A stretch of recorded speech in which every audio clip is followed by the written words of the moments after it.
Hello friends, नमस्कार। Welcome to my channel. मेरा नाम सुजीत वर्मा है। दोस्तों, India is going to be third largest economy in the world और ये हमारे लिए बहुत खुशी की बात है। बट कहीं ना कहीं मैं खुश नहीं हूँ, क्योंकि 2-3 दिन पहले मैं एक वीडियो देख रहा था जहाँ पे एक लंबी लाइन में बहुत सारे लोग खड़े थे और अपने चांस का वेट कर रहे थे। They are waiting for their chance to go inside the interview room and just they need one click, और आप बोल सकते हैं कि एक उनको मौका चाहिए इंटरव्यू में जस्ट क्रैक करने का और उनका चांस मिल जाएगा, एक जॉब मिल जाएगी उनको। बट कहीं ना कहीं मैंने देखा कि लोग मतलब वही सेम प्रोसेस, वही same again and again process को बार बार यूज़ कर रहे हैं। मतलब वॉक इन पे जा रहे हैं, वहाँ पे वैकेंसीज़ ज़्यादा नहीं है, मान लीजिए 100 वैकेंसीज़ भी नहीं है, 50 vacancies, and they still thousands of people running behind it. They are waiting for their chance. तो मैं उन लोगों से जस्ट ये बताना चाहता हूँ कि आज के डिजिटल ज़माने पे जब सब कुछ एक मोबाइल स्मार्टफोन में इंटरनेट के थ्रू आप सब चीज़ जान सकते हैं, आपको ऑप्शंस बहुत सारे मिलेंगे। कंप्यूटर पे नॉलेज आपको मिल सकता है, इंटरनेट में आपको सब चीज़ अवेलेबल है। बट फिर भी वही लोग वॉक इन पे जा रहे हैं, लोग खड़े हैं। बट मैं ये नहीं कह रहा कि ये प्रोसेस गलत है, बट उनके पास ऑप्शंस और भी ज़्यादा हैं। लोग बोलते हैं कि बेरोज़गारी बहुत ज़्यादा है, जॉब्स नहीं है। मुझे ऐसा नहीं लगता कि जॉब्स नहीं है। Jobs, there are plenty of jobs, but you should know where to go and how to apply it. तो उन्हीं कुछ कुछ पॉइंट्स में से मैंने कुछ पॉइंट्स को मुझे मुझे लगा कि ये एरर्स हैं जो बिगनर्स और फ्रेशर्स ज़्यादा करते हैं और शायद उन्हीं के वजह से उनको इंटरव्यू कॉल नहीं आता है। तो चलिए जल्दी से वो 5 गलतियों के बारे में हम चर्चा करते हैं कि कैसे उनको हम ठीक कर सकते हैं, ताकि जो मेरे भाई जो जो लोग मेरे फ्रेशर्स जो भाई लोग हैं, जो लोग अप्लाई कर रहे हैं लेकिन उन्हें लगता है कि मुझे कॉल्स क्यों नहीं आ रहा है, तो so where they are wrong, I am just trying to make it correct. So number 1 है, सबसे पहला जो इम्पॉर्टेंट है वो है आपका एक सिंपल जेनरिक रिज्यूम बना के आप जॉब पे एप्लीकेशंस पे लिए भेज देते हैं, जो बहुत ही गलत है। मान लीजिए उनका रिक्वायरमेंट कुछ और है और आप एक सिंपल सा बना दिए जिसमें वो एक्सपीरियंस मेंशन ही नहीं है, वो जॉब डिटेल से मैच ही नहीं कर रहा है, तो वो आपका डिस्क्वालीफाई हो जाएगा। अगर वो अप्लाई करने के पहले आप देख रहे हैं कि वो मेरा मैच नहीं कर रहा है, तो उसमें आप अप्लाई मत कीजिए। वो कुछ और मांग रहा है, आपका आपका क्वालिफिकेशंस या आपका एक्सपीरियंस कुछ और है, तो वो दोनों मैच नहीं कर रहा है।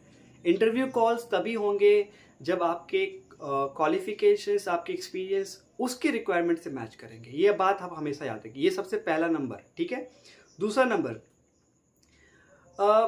एक इनकम्प्लीट इनकम्प्लीट अनप्रोफेशनल जो प्रोफाइल आप बना के जो ऑनलाइन में सबमिट करते हैं, वो बिल्कुल गलत है।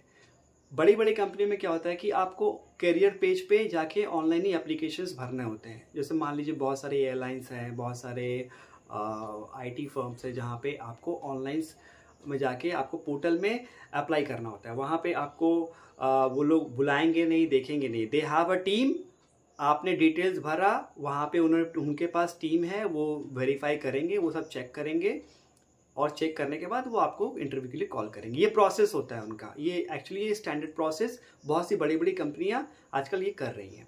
तो ये आपको ध्यान रखना है कि ये आपको हमेशा पूरा भरना है, मतलब कि कुछ आधा अधूरा आपको इन्फॉर्मेशन नहीं देना है। अगर ऐसा नहीं है कि आपने एड्रेस अपना आधा भरा, आपने प्रोफाइल में अपना ईमेल आईडी नहीं दिया, आपने फ़ोन नंबर नहीं दिया। अगर आपने ईमेल आईडी नहीं दिया, फ़ोन नंबर नहीं दिया, तो आपको कांटेक्ट कैसे करेंगे? इन केस अगर आप सिलेक्टेड होते हैं तो आपको वो कांटेक्ट कैसे करेंगे? तो ये आपका स्टैंडर्ड, ये दो चीज़, बहुत सारी और भी बहुत सी अलॉन्ग विद दिस आपको हर कुछ देना पड़ेगा। मतलब आपको जो डिटेल्स उन लोग मांग रहे हैं वो आपको देना पड़ेगा, ठीक है। थर्ड मिस्टेक या थर्ड गलती बोल सकते हैं आप, अनप्रोफेशनल ईमेल आईडी। आप अनप्रोफेशनल ईमेल आईडी, आजकल मैंने देखा कि एक रिज्यूम मैं देख रहा था किसी 2 दिन पहले, एक बोले कि भैया आप थोड़ा मेरा रिज्यूम थोड़ा चेक कर देंगे, ये ठीक है कि नहीं, मुझे पता नहीं चल पा रहा है। मैं बोला कि क्यों, क्या क्या बोल रहे हो, लाओ दिखाओ। तो उसने सब कुछ ठीक लिखा है, बट आपका जो उसने जो ईमेल आईडी है, वो ईमेल आईडी क्या किया कि अपना निकनेम से बना दिया है। निकनेम मतलब होता है कि जैसे मान लीजिए कि आपके स्कूल में जो नाम, आपके जो एडमिट कार्ड में जो नाम रहता है, मान लीजिए आपका आधार कार्ड में जो नाम है, उस नाम से आपको ईमेल आईडी बनाना है। आपका कोई निकनेम से आप ईमेल आईडी नहीं बना सकते। निकनेम से इसलिए नहीं बना सकते क्योंकि निकनेम से आपको कोई जानता नहीं है। आपको जानता है आपको अपने असली नेशनल आईडी कार्ड से नाम से। तो आप अनप्रोफेशनल ईमेल आईडी मत बनाइए, ठीक है।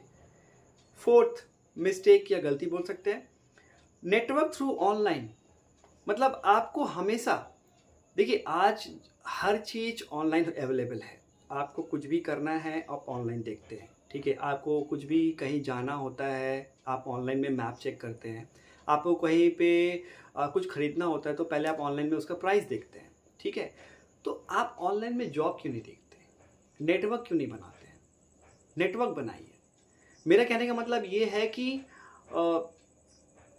किसी कंपनी के बारे में जानना होगा तो उस कंपनी के एम्प्लॉय से आप कनेक्शन जोड़िए। कैसे जोड़ेंगे? लिंक्डइन बहुत अच्छा एक प्लेटफॉर्म है जहाँ से आप उस कंपनी के उस एम्प्लॉय से बात करके आप पूछ सकते हैं कि कंपनी कैसी है, सैलरी टाइम पे देती है कि नहीं, ये नॉर्मल चीज़ है। आप नॉर्मल कोई वैकेंसीज है कि नहीं, तो आप अपना लिंक उससे जोड़िए, उससे दोस्ती कीजिए। मेरा कहने का मतलब ये है, आप लिंक बढ़ाइए, अपना नेटवर्क स्ट्रॉन्ग कीजिए। तो वो बताएंगे अरे यार यहाँ पे वैकेंसीज चल रहे हैं, आप अपना अगर आप इंटरेस्टेड हो तो अप्लाई करिए। इससे भी आपको रेफरल से भी आपका काम होता है, ठीक है। तो ये आप याद रखिए, ये चीज़ है, आपको नेटवर्क करना पड़ेगा। आप एकदम से अलग से आप इंट्रोवर्ट टाइप के इंसान बने रहेंगे, बोलेंगे कि नहीं यार छोड़ो, हम अपने हिसाब से ज्वाइन करेंगे, अपने हिसाब से अप्लाई करेंगे, ऐसा नहीं होता है। Open up your self, go ahead. आपको बात करना होगा, लोगों के साथ समझना होगा कि उन कहाँ पे क्या चल रहा है, ठीक है। You have to keep yourself updated. Fifth and last, लैक। फॉलो अप में आप लोग लैकिंग करते हैं। जैसे फॉलो अप लोग नहीं करते। जैसे मान लीजिए आपने इंटरव्यू दे दिया है, ठीक है, मान लीजिए आप इंटरव्यू दे दिए, उसके बाद आप फॉलो अप नहीं किए, आपने कोई ईमेल नहीं किया, आपने इंटरव्यू दे के आया, आपने सोचा चलो आएगा तो आएगा, नहीं आएगा तो नहीं आएगा। ये गलत करते हैं। एक फॉलो अप ईमेल बहुत इंपॉर्टेंट होता है। ये एक्चुअली दिखाता है कि आप कितने प्रोफेशनल हैं। अगर आपने एक फॉलो अप ईमेल किया है, एक सिंपल सा, ज़्यादा बड़ा नहीं, सिंपल सा कि I applied for this company for this post, if you kindly let me know what is the next procedure to join this company, और सिंपली बोल सकते हैं what is the update on this, simple सा। तो उनको HR को क्या लगेगा कि यार ये बंदा ना प्रोफेशनल है और इंटरेस्टेड है हमारी कंपनी में ज्वाइन करने के लिए, तो इसको पहले प्रायोरिटी देते हैं, ठीक है। ये देखिए, हो ना हो ये ऊपर वाले के हाथ पे है। लक भी कभी कभी फैक्टर होता है। हो सकता है कि आपका सीवी स्ट्रांग है लेकिन कहीं से और से रेफरेंस आ गया है, उसको ले लिया, आपको नहीं लिया, ये लक की बात है। लेकिन आप अपनी तरफ से पूरी कोशिश करें, पूरी हर चीज़ को ठीक से करें, ठीक से लिखें, ठीक से भरें, हर चीज़ करें। उसके बाद आप अप्लाई करके आप इसको देखें करके। ये लास्ट में जो फॉलोअप है वो बहुत इंपॉर्टेंट है। ये एचआर को आपको फॉलोअप करना बहुत इंपॉर्टेंट है, क्योंकि मैं हमेशा करता हूँ। मैं अगर अप्लाई किया हूँ, मैं जॉब इंटरव्यू दे के आ गया हूँ घर पे, तो मैं एक ईमेल करूँगा ज़रूर कि एचआर को कि मेरा क्या स्टेटस है उस चीज़ के बारे में बताइए, ठीक है। अगर आपने यहाँ तक वीडियो को देख लिया है, अगर आपको अच्छा लगा है और किसी एक की भी मदद होती है इस वीडियो से, तो प्लीज़ हमें इस वीडियो को लाइक और सब्सक्राइब जरूर करिए। Thank you so much for watching my video.